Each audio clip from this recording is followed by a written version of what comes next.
എഴത്തൂര് മുൻപേയിലെ സത്യം വൈജയോട് വെളിപ്പെടുത്തുന്ന ബാലചന്ദ്രനെ നമുക്ക് കാണാനായിട്ട് സാധിക്കുന്നുണ്ട്. പ്രിയ പ്രേക്ഷകരെ, പ്രിയ കൂട്ടുകാരെ, അതായത് നമ്മുടെ ബാലചന്ദ്രനാണെങ്കിൽ നാളെയാണ് നമ്മുടെ അലീനയെയും കൊണ്ട് തിരികെ കടപ്പാട്ടൂർ വീട്ടിലേക്ക് വരാനായിട്ട് പോകുന്നത് എന്ന് നമുക്ക് കാണാം.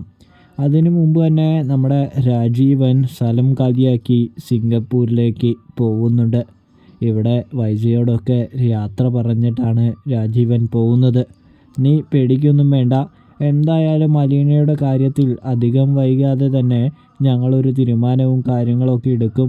അതിനുശേഷം നിന്നെ അറിയിക്കാം, ബാലചന്ദ്രനെയും എല്ലാവരെയും അറിയിച്ച് എല്ലാം ശരിയാക്കാം എന്ന് പറയുന്നത് നമുക്ക് കാണാം. പ്രിയ പ്രേക്ഷകരെ, പ്രിയ കൂട്ടുകാരെ, ഇതേ സമയമാണെങ്കിൽ രാജുവേട്ടൻ എന്ന വിശ്വാസത്തിലാണ് ഞാനിവിടെ പിടിച്ചു നിൽക്കുന്നത്, ഇതുവരെ നിൽക്കുന്നത്.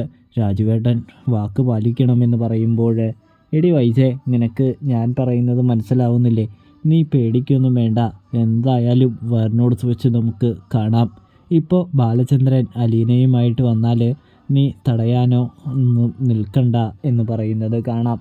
പിന്നെയാണെങ്കിൽ നമ്മുടെ വൈജയാണെങ്കിൽ അതൊന്നും പറയണ്ട രാജീവേട്ട, അവളെ ഇനി വീട്ടിൽ കയറ്റാൻ ഞാൻ സമ്മതിക്കില്ല എന്ന് പറയുന്നു. അത് കേട്ട രാജീവൻ പറയുന്നുണ്ട്, ബാലചന്ദ്രനെ നിനക്കറിയാലോ, അയാൾ കരുതുള്ളി തന്നെയാണ് നിൽക്കുന്നത്, വെറുതെ അയാളുടെ കയ്യിൽ നിന്ന് അടി വാങ്ങി കൂട്ടണ്ട എന്ന് പറയുന്നത് നമുക്ക് കാണാട്ടോ. അങ്ങനെ നമ്മുടെ ബാലചന്ദ്രൻ പിറ്റേ ദിവസം, അതായത് അന്ന് തന്നെ അവിടേക്ക് വരുന്നു. രാജീവൻ പോയി കഴിഞ്ഞതിന് ശേഷം അങ്ങനെ നമ്മുടെ മോള് അവിടെ ഇരിക്കുന്ന സമയം അച്ഛൻ്റെ കാറ് കാണുന്നു. അച്ഛൻ വന്നതിൻ്റെ സന്തോഷമൊന്നും മോൾക്കില്ല കേട്ടോ. ഇതേ സമയമാണെങ്കിൽ കാറിൽ നിന്ന് അലീന ഇറങ്ങുന്നു. അലീന ഇറങ്ങിയത് കണ്ടതും മോളാണെങ്കിൽ ഓടിച്ചെന്ന്, അമ്മേ, അച്ഛൻ വന്നിട്ടുണ്ട് എന്ന് പറയുന്നു. അച്ഛൻ്റെ കൂടെ അലീനയുമുണ്ട് എന്ന് പറയുമ്പോൾ നമ്മുടെ വൈജയ്ക്കാണെങ്കിൽ മതമിളകുന്നത് നമുക്ക് കാണാം. വൈജയാണെങ്കിൽ ദേഷ്യപ്പെട്ടുകൊണ്ട് തന്നെ, ഇന്ന് ഞാൻ ശരിയാക്കി തരാം, അവളെ ഈ കുടുംബത്ത് ഞാൻ കേറ്റില്ല, ഒരുമ്പെട്ടവളെ എന്ന് പറഞ്ഞുകൊണ്ട് തന്നെ വൈജ കലിതുള്ളി അങ്ങോട്ട് ചെല്ലുന്നുണ്ട് ഹാളിലേക്ക്. ഇതേ സമയം ആദ്യം ബാലചന്ദ്രൻ വരുന്നു, തൊട്ട് പിന്നാലെ കൃഷ്ണമോള് വരുന്നു. അലീനയ്ക്കാണെങ്കിൽ കയറാനായിട്ട് ഒരു മടി. അപ്പോഴതാ, അലീനെ, നീ ഇങ്ങോട്ട് കയറി വായെന്ന് ബാലചന്ദ്രൻ വിളിക്കുന്നു. അപ്പോഴേക്കും അലീന പതിയെ കയറി വരുമ്പോൾ, നിൽക്കവിടെ, ഇങ്ങോട്ട് കയറാൻ പാടില്ല എന്നിങ്ങനെ പറഞ്ഞുകൊണ്ട് തന്നെ വൈജ ശബ്ദമുണ്ടാക്കുമ്പോൾ, ദേ വൈജേ, നീ ഒന്ന് തീരുമാനിച്ചോ, അതായത് അലീന ഇവിടെ ഇല്ലെങ്കിൽ ഞാനിവിടെ നിൽക്കുന്ന പ്രശ്നമോ കാര്യങ്ങളോ ഒന്നുമില്ല. ഞാനിവിടെ നിൽക്കില്ല എന്ന് പറഞ്ഞാൽ നിനക്ക് കാര്യങ്ങളൊക്കെ മനസ്സിലാവുന്നുണ്ടല്ലോ അല്ലേ എന്ന് ചോദിക്കുന്നു. ഇതേ സമയമാണെങ്കിൽ വൈജ ആണെങ്കിൽ ബാലചന്ദ്രനോട് ചോദിക്കുന്നുണ്ട്, നിങ്ങൾ എന്തിനാ ഈ വേലക്കാരിക്ക് വേണ്ടി ഇത്രയും എന്നോട് പ്രശ്നവും കാര്യങ്ങളൊക്കെ ഉണ്ടാക്കുന്നത്? എന്താ നിങ്ങളുടെ മനസ്സിൽ, എന്താ നിങ്ങളുടെ ഉദ്ദേശം എന്ന് ചോദിക്കുന്നത് പറയുന്നത് നമുക്ക് കാണാം. അതായത്, വൈജേ, നീ ഇവിടെ കിടന്ന് വലിയ ഒച്ചപ്പാടും ബഹളോ ഒന്നും ഉണ്ടാക്കാനായിട്ട് നിൽക്കേണ്ട ആവശ്യമൊന്നുമില്ല. കാരണം ഇതെൻ്റെ വീടാണ്, കടപ്പാട്ടൂരിലെ എൻ്റെ വീട്, ഈ ബാലചന്ദ്രൻ്റെ വീട്, അല്ലാതെ നിൻ്റെ വീടല്ല കൊല്ലപ്പള്ളിയിലെ എന്ന് പറയുന്നത് നമുക്ക് കാണാട്ടോ. ഇതേ സമയമാണെങ്കിൽ ബാലചന്ദ്രൻ പറയുന്നുണ്ട്, അതെ, അലീന എൻ്റെ മകളാണ്. അവൾ ഇനി ഇവിടെ ജോലിക്കോ വേലക്കാരിയോ ആയിട്ട് ആരും കാണേണ്ട ആവശ്യമോ കാര്യമോ ഒന്നുമില്ല.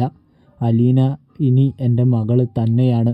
ഇവർക്കെല്ലാവർക്കുമുള്ള അധികാരവും കാര്യങ്ങളൊക്കെ അലീനയ്ക്കും ഇവിടെ ഉണ്ട് എന്ന് പറയുന്നത് നമുക്ക് കാണാട്ടോ.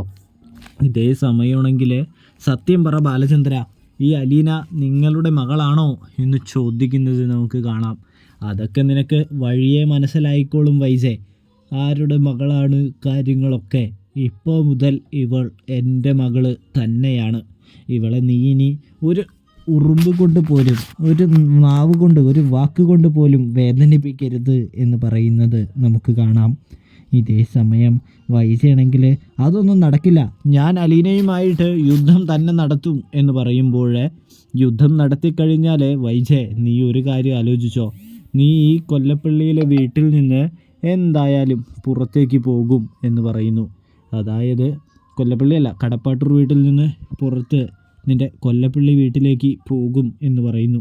അത് കേട്ട വൈജയാണെങ്കിൽ പറയുന്നുണ്ട്, ഓ നിങ്ങളെന്നെ വീട്ടിൽ നിന്ന് പുറത്താക്കുമെന്നാണോ പറഞ്ഞു വരുന്നത് എന്ന് ചോദിക്കുമ്പോൾ, അതെ അത് തീർച്ച തന്നെയാണ്, നിന്നെ കഴുത്തിന് പിടിച്ച് ഞാൻ പുറത്താക്കും.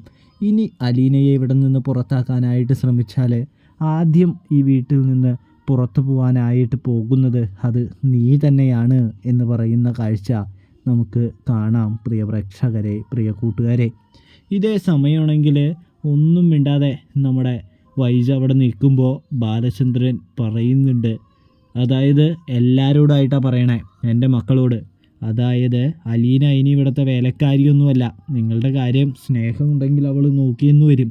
അവളെ വേലക്കാരിയായിട്ട് ആരും കാണാനായിട്ട് നിൽക്കേണ്ട ആവശ്യമൊന്നുമില്ല.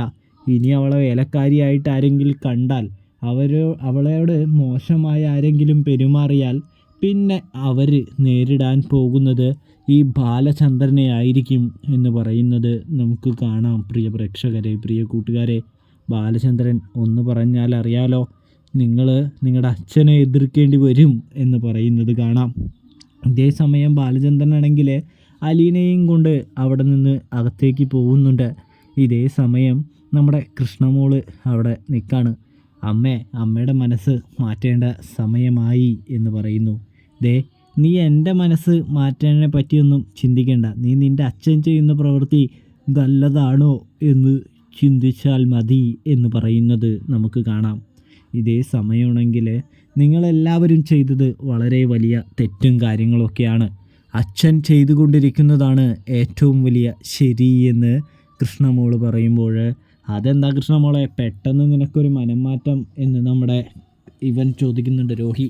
അതെ, എൻ്റെ മനംമാറ്റമൊന്നുമല്ല, അച്ഛൻ എന്നോട് ചില കാര്യങ്ങളൊക്കെ പറഞ്ഞു, ഒന്നാലോചിച്ചപ്പോൾ അതുതന്നെയാണ് സത്യമെന്ന് എനിക്ക് ബോധ്യപ്പെടുകയും പിന്നെയാണെങ്കിൽ ഞാൻ അച്ഛൻ്റെ പക്ഷത്തേക്ക് നിൽക്കുകയുമായിരുന്നു. അമ്മയോട് ഞാൻ ഒരു കാര്യം പറയാം. അമ്മ എന്തായാലും അച്ഛനുമായിട്ട് യുദ്ധത്തിന് നിൽക്കരുത്. അച്ഛനുമായിട്ട് യുദ്ധത്തിൽ നിന്നാൽ അവിടെ തോൽക്കാനായിട്ട് പോകുന്നത് അമ്മ തന്നെയായിരിക്കും എന്ന് പറയുന്നത് നമുക്ക് കാണാം.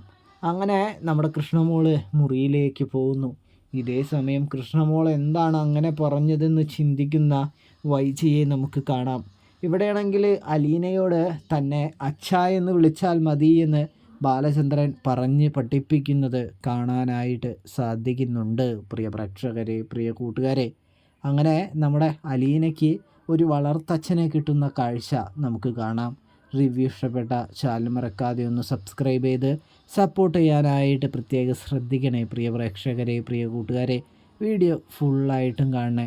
എല്ലാവർക്കും താങ്ക്സ് ഫോർ വാച്ചിങ്. മറക്കാതെ നിങ്ങളുടെ അഭിപ്രായം കമൻറ്റ് ബോക്സിൽ രേഖപ്പെടുത്താനും ശ്രദ്ധിക്കണേ.